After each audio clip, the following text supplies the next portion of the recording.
to you.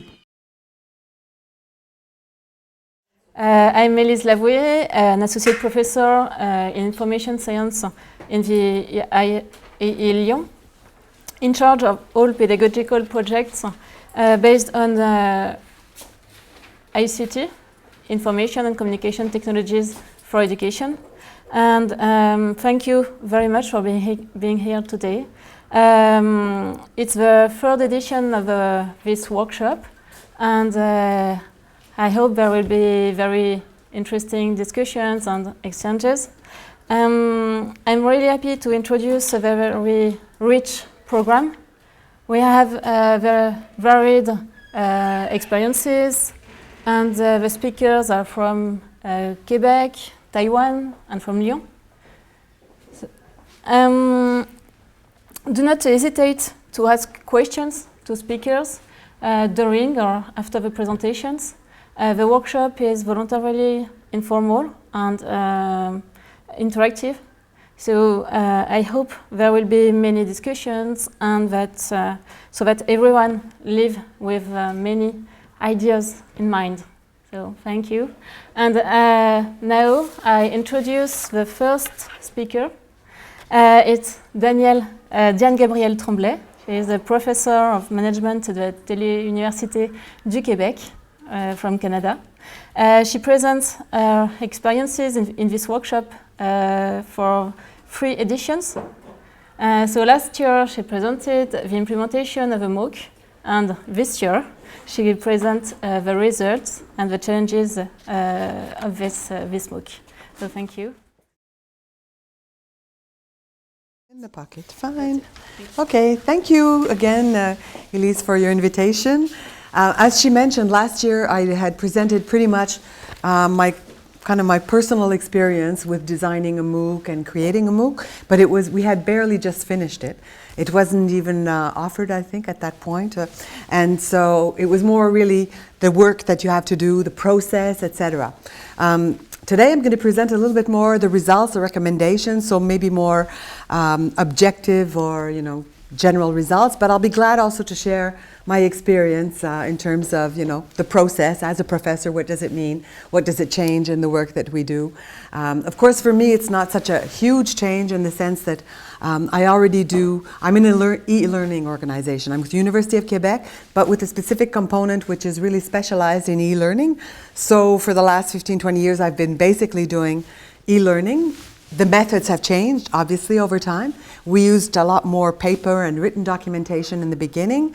I have been doing video since the beginning, but videos in a different way, in the sense that they tended to be video very similar to what you would have, like a documentary on TV, basically. So a lot of interviews with people and integrating them, but that's a choice. Some colleagues do no video at all, some do more. Now we tend to be going into a format which is more similar, that is that everything is online, but at the same time, obviously, somebody who never did video before does not feel comfortable doing video today. So they tend to have a more written, they have all these written pages online. As I've been doing video since the beginning, well, obviously, my courses on internet are also written documents, but also a lot of video, because I find it makes everything more well, there's part of the reality. I think in management particularly, what I really appreciate is the fact that you can bring case studies to life and really present them. I interview these people, I choose the segments, and so it's really bringing case studies to life, so it's much more interesting for the students, I find. And I can also talk to them directly. That's a choice. In some cases I do. I present elements. Obviously in the Mooc, that is something which is considered by all to be extremely important. In this evaluation, one of my colleagues, who obviously does not like video, said, oh, but we don't need to have video maybe. And somebody who's really specialized in that field and has really done a meta-analysis of everything said, well, you can try, but it's much more difficult to get students involved and engaged. So there's all sorts of written evaluations, etc., etc. What I'm going to be presenting is on our own experiment, some results and recommendations. And I have to say here, this is my presentation, I'm presenting, but the data is really from the evaluation that these 2 colleagues did, Gilbert Paquette and Claude Coulombe. Claude Coulombe is doing a PhD thesis on Moocs in general, and he was working with us throughout the whole project, so we had a very good person to really support us in this project. And Gilbert Paquette is a colleague who's really specialized in distance education and e-learning for years. And he had a research project on Moocs. He did not do a MOOC, but he was looking at ours and evaluating. So what I realized also, there's some elements that are in English in the beginning, but then most of it is in French, but I'm going to be doing the simultaneous translation.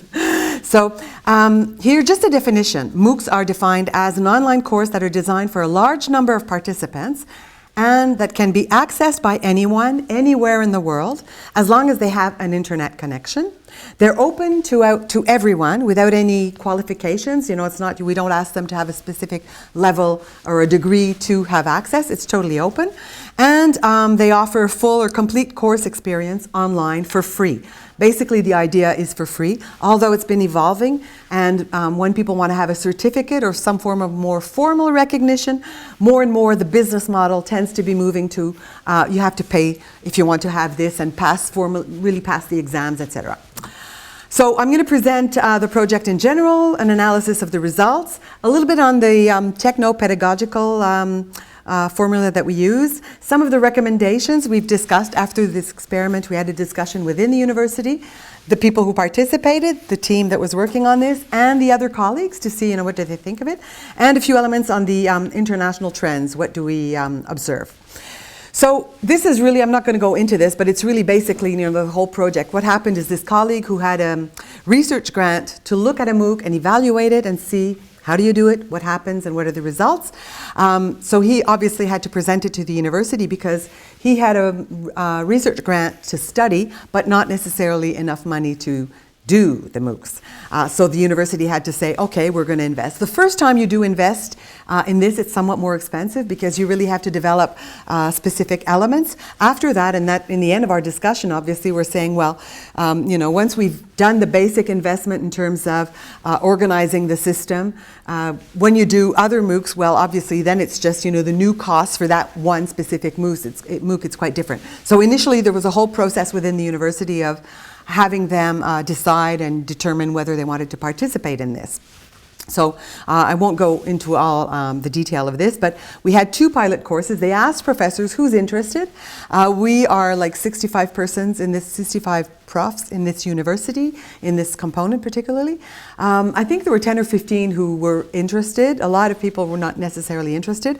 They chose 2 courses, one which was mine, on work-family issues or articulation between professional life and personal and family life, and the other one which was history of Quebec. So interesting because very different subjects. History of Quebec, obviously more open to people who are not, who don't have a professional perspective when they're following the course. In my case, people who in general tend to have a much more professional perspective. I had a lot of human resources managers who obviously were interested in this subject because they deal with it every day. And at the same time, it was interesting because many of them said, well, I'm signing up for a professional reason because I'm an HR manager, but at the same time, I'm very interested personally. So that was quite interesting. Here's the whole team. Just to mention the fact that, usually you kind of require a certain number of people in most universities. The top management people want to see what's happening and they want to have the discussions to see, is the university going to go on in that sector? Is it going to invest again? And then we had 2 or 3 persons, chargés de projet, experts techniques, etc. Those are really crucial people and they really put a lot of time. Last year I had insisted on that dimension. The fact that, you might think it's quick and easy, but if you want to do it well, it's not that quick and not that easy. And for a professor, it actually requires a certain number, a good number of hours. And I can understand that many of my colleagues didn't want to participate because, especially when you have a time frame, we did have a time frame. So it really meant, a lot of evenings and weekends. So if you're not prepared to do that, it's not necessarily that obvious. It takes a certain time. And a lot of technical people involved because you have obviously the techno-pedagogical people. I think the pedagogical people become more important because we're really dealing with people who aren't following a course to have credits, so you have to motivate them along the way. The big challenge with Moocs is keep the people interested until the end. A lot of people say they're interested, and even myself, I signed up for Moocs, maybe 2 or 3 of them, and I looked at them in the beginning. I went 1 or 2 weeks, and then I thought, well, I just don't have the time for this. So a lot of people tend to have that attitude. What did we observe? 5,117 persons said they were interested, signed up for the course. 40 people were from 40 countries. In each of the two, pretty much the same kind of distribution. However, not that many people. I mean, in Canada it was 50%, and I think it was mainly concentrated in Quebec. France, about 10-15%. Belgium, 7 or 8. The north of Africa, Francophone countries, Tunisia, Algeria, and Morocco, a good percentage there. And then Haiti also, and then really like 2 or 3% here and there, Lebanon, Vietnam, whatever. But what's interesting as a professor is that, yeah, you have these people from all over the world with whom you can interact. Especially in our case, we had a blog, so that was interesting. Then they say active learners. How many active? 60%. So like there's 40% that right from the start, they sign up, and then, well, they realize they don't really have time, they're not sure, et cetera, et cetera. So they sign off. However, that was already pretty good because in the literature, the data indicates it's 30%. So usually there's a huge drop-off. People are theoretically interested. They don't have to pay anything, so it's easy. They sign up. But then they abandon. In terms of the success rate, we defined it we said that if people had done 60% of the activities that we suggested, quiz, etc., we considered that that was a success. They had participated actively enough. And again, it's true, when I was on the Mooc, I didn't want to do these little quiz. I just thought, I want to look at the information, I don't have time to do the quiz, and I'm not expecting a certificate. So there's some people that may have gone on all the way to the end, but they don't want this particular certificate. We gave them a certificate of participation, and for some that was quite important. I even had a girl, she was of Haitian origin, but living in Montreal. She sends me an email. She said, I have problems with my computer. What can I do? I want to follow up next week, et cetera. And I said, well, I don't know, maybe you get it repaired. And I reassured her. I said, the course lasts 5 weeks. And initially the university, and some universities do this, it's 5 weeks, you really have to follow each week. I said, look, this course is on work-family issues and challenges. I said some people will have challenges along the way. So I said, I would like this to be open for 8 weeks. And so people, they can catch up. You miss 1 week or 2, well, you catch up the next week, and you have up to 8 weeks to do this. And I think that's really important, particularly for women with families, but also young men who start to take care of their children. So how many people got this certificate of participation? 33% and 35% in both. So it's pretty close. We have 30% of people who really actively, even more than actively participated, did the quiz, et cetera, et cetera. And then in terms of the number of people who registered from the start, well, then we go down to 18 or 20%. So it gives you an idea. Basically, you have to know that when all these people sign up, if you're thinking, wow, this is going to be huge, well, you have to bring things to something more realistic. Well, I had a forum in my course, and that's something which was different from what I was used to doing. Because in my courses, when I use video, I tend to do them as a documentary. I present it, I can be presenting and say, well, I interviewed this, or we're going to look at this case study, or whatever. But it's all organized as a documentary, and I'm not actively saying to the students, oh, well, you can do this, or come and do this online, whatever. In this case, it's very different, and the literature does say that you have to be more active, and you really have to engage the person, and really, look at the camera and say, okay, I'm presenting this, you do this, and at the end, what we did is we said, okay, there's a forum online. I want you to think about this question, and then I want you to go online and exchange with other people from around the world who are going to give their opinions and their ideas on this. And that dimension, and we really got feedback on this. People, I'm not sure how my colleague did it, but people really, in my case, they really said, we like this, that the professor is engaging with us. She's reminding us of this question. It's not just written in the document, it is written in the document. But she's saying, I want you to think about this, and I want you to exchange with the others. So that was really important. In my course, we had 654 persons who were considered as authors. That is 51% of the active learners. That means that they wrote something on the blog. And that's something hugely important because I work on communities of practice as well. And in communities of practice, what you find is that there's like kind of a central group that's active, very often 10 or 15%, and there's like 80% or 90% who kind of just watch what happens there. And so here it's a pretty important success to have that many people actively engaged. The other course was 45% as well. In terms of the quality, they judged it very good or excellent, the high proportion, 86% in my course, 67% in the other, and only 2% said they found it somewhat weak.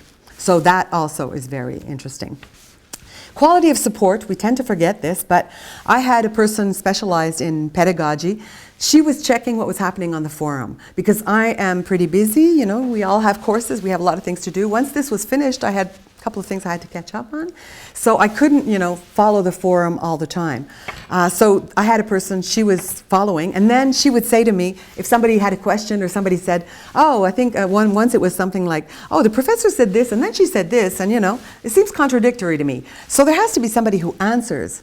And obviously she can't do this because it's not her field. But what she does is she goes through and she sees, you know, oh, here there's a question, you should answer this. And that is also something that they really appreciated because a lot of them are working in that sector, or others it would be maybe a more personal question, you know, in terms of, oh, could I have telework in this sector or whatever. So that was really seen as very important. The human dimension, the answers, 2/3 of the learners said that it was really particularly important to have this feedback. But at the same time, you don't have to answer every comment. A lot of the comments are actually, it's a discussion between these people. And that's another thing I didn't want to do. I didn't want to, you know, people are commenting and exchanging information. I didn't want to come in as the professor who says, oh, well, no, you're wrong on this. Oh, no, this isn't right. And maybe you should. No, that wasn't the idea. On the contrary, I wanted them to exchange and bring up things. But if they, you know, if we'd had a problem, somebody saying something, you know, really negative, or women should stay at home and take care of their kids, well, then I would have come up and said something. But otherwise, I thought it's good for them to engage, and only if they ask me something or there's something crucial, then I come on and I say something. Yeah, other element, why are we doing this in a university? Here we have some results on, do people think that they will take another course at TILUC? Obviously, our managers, the interest was, we're doing this because we have to be there. We're an e-learning organization, and now the campus universities are starting to do Moocs. So as we're in that field, we can't just sit there and watch what's happening. We have to do something. So they said, well, yeah, we're going to do 2 Moocs to start with. And it's really kind of a way of saying, well, look, you know, we are here, and a lot of people didn't know us and got to know us through this. So 45% of the learners in my course said that they would eventually follow another course of TILUC on the same subject, 67% in the other. 75% of the learners in my course, that is on work-family issues, and 45% in the other, wanted to receive information on the courses of TILUC. So it's interesting because it's kind of the opposite. In my case, they say, we're not going to follow a course on the same subject. And when we had the evaluation, I said, well, I think I've pretty much given them everything. So we have to question ourselves. If our objective is to bring them to my specific course, well, I said to them we should reduce from 5 to 3 weeks, and I'm not going to give them that much so they still have something to learn. Otherwise, you know, I'm saying all this, I have all these documents that I'm giving them access to, videos, etc., etc. I've given them really, you know, the essence of the course. So they're right to say that they're not going to take a course in the same subject. However, 67% say I would take another course at the university. So that means I never had this experience, I really like this experience, and now I'm thinking that I might, you know, take a distance education course. So that was interesting. Also, the people, we were working a lot with the marketing people, the promotion of TILUC in general, and they saw a lot of positive impact because people come to the website, look at the course. So even if they don't sign up for the course, still they learnt, oh, well, yeah, TILUC has courses, and wow, they have more courses than I thought. And so that was interesting. And also, the university picked up email addresses through that way. So this dimension is often quite important. In terms of the techno-pedagogical strategy, I won't go into this in too much detail, but the report, for example, of this doctoral student is quite detailed on this. But just one thing that's really important is you have to have a certain number of activities each week. In the beginning, I thought, you know, they said, well, it had a little quiz. You have to do quiz questions. I never do that in any of my courses because the style of my courses is usually more, you have to think about things, you do research work, you comment, so I don't use quiz, you know, that much. And I had a specialist in quiz, or they have a specific name in education for these people. And he started to design, because I said, well, I can't really think of what I could do in terms of quiz. And so he said, well, that's my specialty, so I'm going to design some questions for you. He gives, I don't know, 10 or 15 or 20 questions, I forget. He sends me this, and I look at them, and he says, here's the question, and the answer is A. Here, the answer is B. And I look at it, and I say, not so sure. In the sense that, an issue like this, work, employment issues, work, family, it's not always that clear cut. So I said to him, we're going to have to look this over because, and I would like to have open questions. And so finally they said, okay, the literature says it should be quiz, but if you want open questions, okay.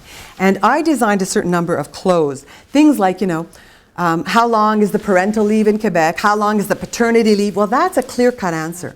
But all the others that, are a little bit more shady areas, no, it just doesn't work. Then very short videos. That was another shock for me. Because they said, students' attention is maybe 3 to 5 minutes. I said, wait a minute, 3 to 5 minutes, you can listen to a documentary for half an hour. If you're taking a course like this, for me, it was similar to somebody who would listen to Télé-Québec, a documentary, on any subject. So in the end, what we did is I had my idea, let's say I had something more or less 20 minutes. Well, yeah, we did break it up to 5-7 bits and pieces of 5-7 minutes, and then quiz. And then another bit, and then quiz. And in the end, I realized that, yeah, to a certain extent, they were right. The people, a lot of them, maybe not all, they liked the quiz, and that kind of, I guess it engaged them in continuing. Also, a synthesis at the end of each module to, say, well, what's essential here, what I think is essential is this, this, this, this. And then I put a lot of other readings, a lot of other videos, because I have a full course on this. So I put a lot of things. Some people were saying, oh, you may be putting too much, I said, well, they don't have to do it. The thing that I find interesting is I want to disseminate this information, this research report that I did and whatever. So I said, well, I'm taking advantage of this to disseminate my research results at the same time. So that worked also quite well. And also what they call the pedagogical format, each week a new module. But for me, really important to say that you can, maybe miss 2 weeks and it's not that dramatic. In terms of the length, the number of weeks, I had 5 weeks, my colleague had 6 weeks, and that tends to be the international trend. They tend to go from 3 weeks to 8 weeks. 80% are in that time zone, 3 to 8 weeks. And I personally think now, given the cost, the time, etc., I would maybe just go down to 3 weeks, especially if I'm thinking that I want to bring them, into another course. Otherwise, 5 weeks is fine. In terms of the animation of the forum, the community, that's always the same issue in distance education or e-learning. If you have a forum, there's got to be somebody there. And I remember in the beginning, people were saying, oh, Diane, you're going to have to be on the forum. I said, well, wait a minute. I've got like 10 courses I'm responsible for. I've got research. I can't guarantee, that I'm going to be taking following all these forums. It's much too long with all the courses. So we had somebody really take care, and this was this pedagogical person. And we had planned 7 hours a week. In the end, for the 1,000 students in the end that were in my course, it was more like 10 hours a week that she had to plan to really go around the forum. Technical difficulties also sometimes in the beginning. So students come up and say, well, yeah, we had a problem with this, and you have to answer, otherwise they're really stuck. In terms of the platform, that worked really well. No technical problems really there. What we are starting really to think about is this certificate thing. We gave certificates of participation, but we had no exam in the end. And the trend now seems to be to have different types of people. People who just follow and have a certificate of participation if they did more or less 60% of the activities and, gave the right answers. And another option, which is to really have a certificate that really confirms success. And in this case, they pay, and eventually, to make it more credible, they go in a classroom and they do an exam. For us, it wouldn't be really a problem, because in most of our courses, actually, in my case, all of our courses, in management, all of our courses, at one point, they go and sit in a classroom and they do an exam. Well, beside them, there's somebody doing an exam in communication, political science, whatever. So that's great, because they can't copy. They're not all doing the same thing. They arrive and they have an envelope, and this is the name of this person. She's doing an exam on this. So it's quite easy to organize. You don't have to have something organized for each individual. So what we're thinking is there should be two models. This totally free model, you want to participate, you do as you wish. And another one is people, if they want a certificate, like my HR managers, they might like to have a certificate saying, yes, I followed this, that's a plus. And we also worked with the Professional Order of Human Resources Counselors, and they, human resource counselors have to do, I think, 60 hours of training, a certain number of hours of training over 3 years, and this is recognized. So this professional order recognized our courses as part of formal professional development training. So that was also important, and that probably brought us a certain number of students. Yeah, on this Open edX, that's the base, the platform that we were using. That worked really very well. It might be a challenge if we had a little bit more students. We had 1,000 or so, so 2,000 altogether. It worked very well. Some technical people said, well, maybe 5,000 it might have been challenging, but that remains to be seen. What we think should be done is, well, in my view particularly, I really like the idea of more open questions. For the moment, you can have something online that will check, you know, the answers to the quiz. And we did try to work on the open questions in terms of the people I was working with, you know, they said, well, what's essential? What's the, you know, 5 or 6 words or ideas that should come up in the answer? And I'm also used to doing that for you know, for e-learning courses in general, because we have tutors, and I kind of give them an idea. Well, you know, they should mention this, this, this, and this. That's easy to do with a person. So, you know, the tutor look and they say, okay, the professor wants us to have this, this, this, and this in the answer in general. But that is much more of a challenge still in terms of online, because what are the, you know, you put 5 or 6 keywords, but what is the person saying about the keywords? It can be one thing or the other, and the machine can't determine whether it's okay. Then the idea of, yeah, having people pay for certain things to be able to go on offering these courses, because to a certain extent it's true. Why should we have, you know, our regular students pay $250 or $300 and these people have something quite essential for free, and will people maybe move from one or the other? And the other thing that's coming up also in the literature, and that we thought about also, is a lot of courses are being organized around competencies, development of competencies. So less general aspects, like my colleague on history, it's not that much competencies. In my case, there was a lot of information on women's issues, work, et cetera, but there were some elements in terms of, yeah, if you have to think of an HR program to facilitate work and family balance, what do you do? Here, this is just like a bit of an image. It's not particularly of my course, but if some of you ever want to have a look at what the real thing is, the course is going to be starting again on February 8th. So I can give you the address where you can just go, and you don't have to, you know, you can register and you can do as I did, look a couple of weeks or look at a couple of things and not do the work because you don't have time to do it. It will hurt your stats. What? It will hurt your statistics. Yeah, well, not too many. It shouldn't be too bad. Don't we get the certificate? If you do. If you don't do, and if you don't get the right answers, you won't get it. So where are we going? We have decided, yes, that we're going to go on with this. There was a discussion. Some colleagues were a little bit negative, you know, asking, well, is this going to reduce the registration of the regular courses? And I think obviously not. It's not the same people. Some were kind of hesitant, more from a personal perspective, in the sense that from the beginning, nobody has to do video. Some colleagues, even in the communication department, it's surprising, they're uncomfortable with video, so they don't want to do it. Well, you don't have to do it. So that was settled. You know, the idea is not that from the moment the university decides to do this, everybody has to do it. On the contrary, there's enough people interested in any case that given the cost, you know, we can go on surely for 10 years. The challenge at the moment is actually to find how we do it and how we do have the financing for this. So we really have to develop this business model for this, and we have to organize the support to the MOOC because to a certain extent I had to pay for this, not financially, but in terms of my own courses coming out, because the pedagogical person who was working on my MOOC was the person who was working on other courses of mine. So those were delayed for 2 or 3 months. So yeah, you have to plan to have the resources to do this. So we have clearly decided to go on and you know, present these MOOCs now in February.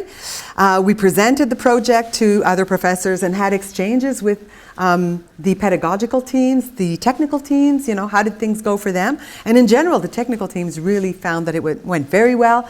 And we're actually, and I also picked up ideas from there that I'm bringing back to my more regular courses. And we even said to the management people, actually, I did something on telework and I did something on communities of practice where I took the format that I had just kind of learned during that summer. And so I said to them, you know, we have about an hour of video on telework and on communities of practice. And the producer for my courses, she said, you know, we can transform this into a MOOC very easily, you know, within, I don't know, maybe a month of work or so, not that much more. We just have to find the resources and add them on. So what we're really thinking of now is we really have to, if we want to do it at a, you know, and it's not too costly, we have to integrate it in our strategy from the start. When I design a program, when I design a course, right from the start, I should be saying, okay, we have to present a dossier for every course. 20 pages, 30 pages or so. Well, there should be a section that will say, okay, this is the plan, globally this is the plan for the course, but here is what I'm thinking of doing as a MOOC, if I want to do this. We could also, and we're going a little further, we're saying rather than thinking of continuing education separately, when we design the course, we should think of all these elements simultaneously, so that the videos are done in a way that they can be used for the MOOC. They can be used for continuing education, something like 3 hours. So it's like we're kind of designing different products. A 3-hour continuing education, which is basically video. Another which is more a MOOC over 5 weeks, and our regular course over 15 weeks. So that's what we're really thinking of. Also thinking of having kind of a hybrid model. Maybe we could also have a meeting at the beginning or at the end of the course. Maybe. Those are all questions that we're looking at. And maybe the other thing is really the international visibility. And I think it would be interesting that international organizations like the ILO or others get involved in this kind of thing. I know they do a little bit of education videos or whatever, but it would be really interesting for them to maybe consider these perspectives of integrating this kind of idea. So yeah, really thinking of how do we integrate this with regular courses? How do we integrate this with continuing education? And also another thing is, as I mentioned, it was quite costly to develop the system initially, you know, so the forum works, the quiz, et cetera, et cetera. We had a lot of work to do in our technological team. So maybe what we should do in any country, or like for us at least within the University of Quebec, is for not each of us develop a different platform and, you know, develop. So we're thinking of offering our portal, ULibre it's called, to other components of the University of Quebec where we could do things like that. We need to have a team of coordination and support to this, and we also need to have maybe something to help the pedagogical people, you know, so that the two persons who worked on this, you know, they transfer their information and, you know, what they learned from this. All the more so since the person I was working with is now gone to New York to work with her husband. Well, her husband is working there, so she followed him. So we kind of lose, you know, the expertise. So that's another thing we said. We really have to document things and make sure that everything doesn't just completely disappear. In terms of general tendencies, this is just to say that there's, you know, globalization of education is really becoming very, very important. People are very mobile. Some of the people that we reach in e-learning, obviously, are people who are very mobile or people who lack time, have long working hours, have very irregular schedules. So MOOCs are, again, interesting for these people. In terms of the development, we see in December 2013, 1,282 courses or MOOCs had been developed. Within 1 year, December 2014, 3,859. So that's a huge increase, and it's probably increased since then, but I didn't have any formal data. In terms of the cycle of life, I mentioned this a little bit, but this is kind of a more formal presentation. People in the beginning, there's kind of enthusiasm or doubts. That is that, well, there's a study done by Columbia University that says that what's interesting, and this is also what I find interesting, is, you know, some people now are writing, I saw an article in France recently, you know, what's the future of MOOCs? Maybe this is going to be something, you know, people get all excited about it, and then they have doubts and they think, well, maybe this is not interesting for us to even invest in this. I think what's interesting is whether the university goes on and, you know, does this on a regular basis, in any case, it's going to change people's attitude towards how you train people and how you deliver your material. And I think in any case, we do a lot of learning just participating in this process. Basically, that's why I did it. I knew it would take time, but I thought, you know, even if it does take time, a lot of my personal time, I'm learning something here. This is an interesting initiative. So, yeah, there's this period of really a lot of enthusiasm. After a while, people start questioning and have doubts. I think whatever the name is, there's going to be something similar to this that's going to go on. And clearly, it influences learning and education. So our universities are changing, but they're going to be changing even more because this exists. And the students go there and see this. And after that, they come back to, you know, if you give a regular class in a classroom, which is very, you know, well, classic presentations, well, they kind of think of the other things that they saw online that were maybe more dynamic with interviews and this and this. So it has an impact clearly on training. Here, I think I won't go into too much detail. Just remember that mentioned this: 380,000 persons registered to a MOOC on understanding techniques for English language, basically. Obviously, there's subjects that are going to be, you know, a huge success, especially if you think of the number of people in Asia. They're learning English, so yeah, there's a certain number of subjects, math, computer science, and things like this, where there can be a lot of people.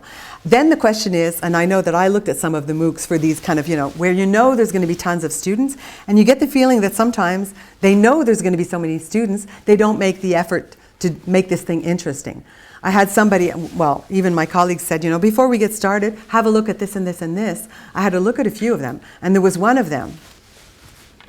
So I'm going to talk about this subject and tell you about, and with a whiteboard. So it was pretty much, I mean, I can't imagine that somebody would look at something like this for, you know, hours. So I think that's a bit of an issue. The fact, and I remember when I went to Hong Kong a few years ago, 10, 15 years ago, they have different types of distance education universities. They have, for example, the Hong Kong University, Open University of Hong Kong, which is not as prestigious as a British university, but they gave a great service and had a lot of, you know, services for the students, equipment, etc. On the contrary, I think it was Warwick or another British university had the name, so you had students who wanted to have that diploma, and I found it a little bit well, unfortunate that they were not, you know, making any effort at all. They were just thinking, you know, they want our diploma, they want our name, so we're not going to make an effort. So I hope that with Moocs, people are going to make the effort to make it interesting. So this, I think, pretty much concludes. I'm going to go on this because I should finish. So you can eventually, in any case, you can have access to the PowerPoint and you know, the information on this. Yeah, so that's pretty much it. Here I had just mentioned that we had a lot of good feedback for our students. And for somebody working in e-learning, it's great to, you know, have this feedback from these people. So that's it. If you have questions or comments.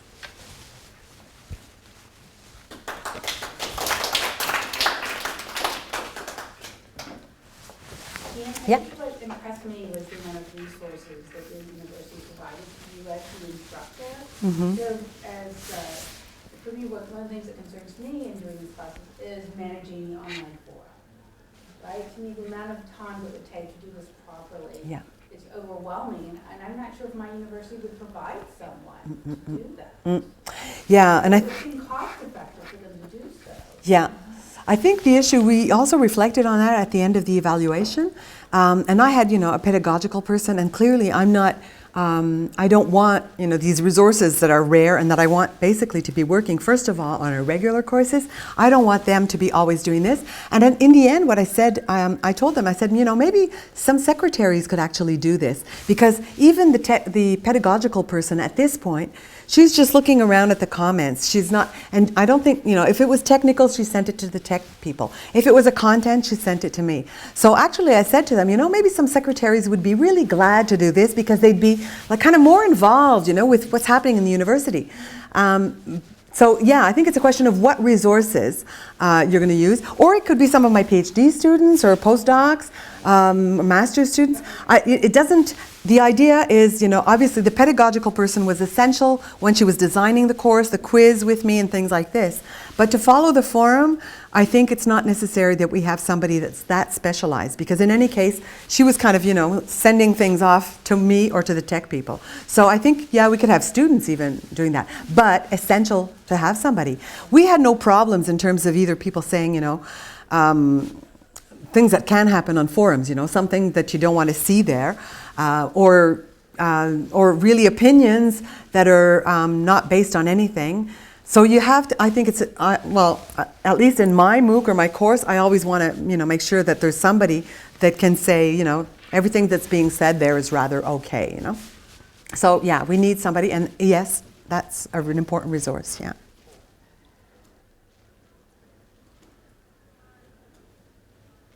Yeah? What is the business model? At the end, I've been talking about model d'affaires. Yeah. What is the cost? What are the costs of development? Yeah. The number of students you told us, Mm-hmm. how many certificates, Mm-hmm. Well, the price, and so on. yeah, I think clearly this first time it was totally free for everybody, but we are moving in the direction of saying, okay, the next, not this February, but when we will offer later on, maybe next fall, then we'll have this model which will be kind of a 3-tier model. These people who come in for free and who do whatever they want, and if they have a 60% success rate on all the quiz, etc., we'll give them a certificate of participation. Will they pay for this? Maybe 10 or 20. The trend internationally seems to be that some people have them pay for 10 or $20 or so for a participation. People who are in a more professional sector and who want a more formal confirmation and who want their employer to have confidence in this, then we add on this exam in a room. So again, it depends if you're a university that already does distance education and e-learning and this is all organized, or if you have to organize this, and that means that you have to have people checking, just somebody to be present. Again, it's not somebody who's super qualified. It's not the professor who's going to stand in that room, but you have to have somebody, and that's resources. So that's the trend that we're going to do. We're going to probably have this 3-tier. Totally free, you do what you want.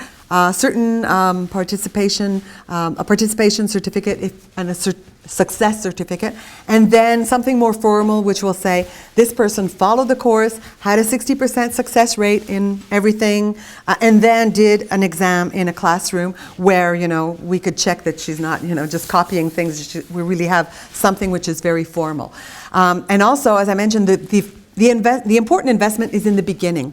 In the system in the beginning, organizing it. After that, if you just change the contents, even for my regular e-learning courses, it's kind of the same thing. We had models, we're changing models, but once you have a certain model, and I tend, if I liked the way it functioned and the technological people liked it too, and they found that was working very well, I'll sometimes use, the same model from one course to another, even in terms of the presentation of the web page. Do I include this or that, a forum, no forum? We tend to go, if the formula works and we have no problems with it, we tend to use it for a couple of courses. Also, I find it's interesting for the students because they're more comfortable. They know where everything is. Because you can choose to change just to change. Put the titles here, put the menu here, put the menu there. You can do that, but if it's not, bringing anything more from a pedagogical point of view, I find, there's no reason to do it.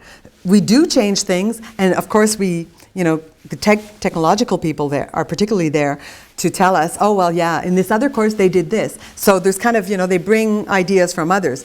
But basically, I think, when we have a format that works, that's okay. And clearly we've shown that once this initial investment is done, after that, for the rest, just to develop a MOOC, it's not that costly.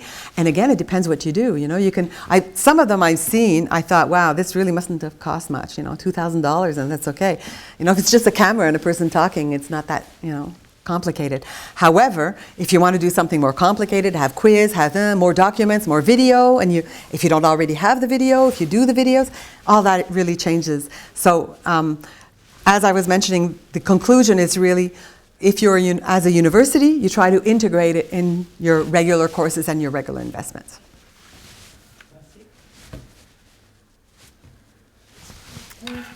Yeah. Thanks very much. It was very interesting. I just want to ask you, so what's the benefit? I think that, well, Sorry. yeah. The only benefit I can see that probably my problem, right, is that the number of people that you can reach, right? Those people that actually will not go to the university, right? Because I think that there is a huge difference between the people that really want to go to university and socialize and all those things, and the people that just want to be in a completely different situation. So I think that's a clear benefit for the university, right? That you can reach people that otherwise you will never reach. Yeah. Or mostly you will never reach. Apart from that, could you... Well, I think that's the main benefit, that you're really reaching a lot of people that you wouldn't reach. And so either it's like, in terms of the level of education in general, and then the other clear benefit for a university is to bring them into your regular programs. It's kind of, to a certain extent, I'm thinking rather than maybe, having these marketing and publicity program, putting ads on the TV and in newspapers, which sometimes are quite costly, I think it's better to do this, because this is still, once it's run on TV and it's been in the paper, then it disappears. Here it's something which also shows people really what you're doing. It's not just saying, oh, well, wouldn't you like to do a course on e-learning, blah, blah. Here it's really showing them this is it. And so we've had a lot of people, students actually, even who are campus people, but sometimes who abandon their courses. And a lot of the students that we do get, of course, are people who would have done maybe 10 courses in a 30-course program, and they abandon. So the advantage is we're bringing these people kind of back in the system. And from a really personal and interested point of view is, if I'm doing something on a subject which is my research subject and in which I'm really interested in, it's true that as a professor it's interesting in terms of, giving access to your research results and having access to people in other places who will suddenly say, well, yeah, I work on this also. So those are the interest is really this opening up and in terms of access. And as well, I'm in a public university, state university. Our mandate is really to, disseminate knowledge, information, etc., and in various places. And it's not always a question of distance. Of course, in Quebec, it's largely a question of distance. But in other places, like just this one course, even in a regular management program, usually there's like half a page in an HR textbook on work-family issues. And as I'm very interested in this subject, well, I think it's also in terms of a social impact. I find it interesting from that point of view. Do you have any recommendation on how many people can get involved in the course? To develop it? No. Actually, to be students. To be students. Well, I mean, we had 1,000 in each of them, but this was like the first time that we sent out the information. And in one of the elements here, in the English course, it 380,000 students. And once you've done the content, it doesn't change much, especially if they don't have a forum. They can just, and they can go up to 500,000 if they want. So there's like no real limit, except, of course, and that's why people start paying. If you want to give them certificates, if you want to organize exams, then, one more student means a little bit more work. Yeah. Thank you.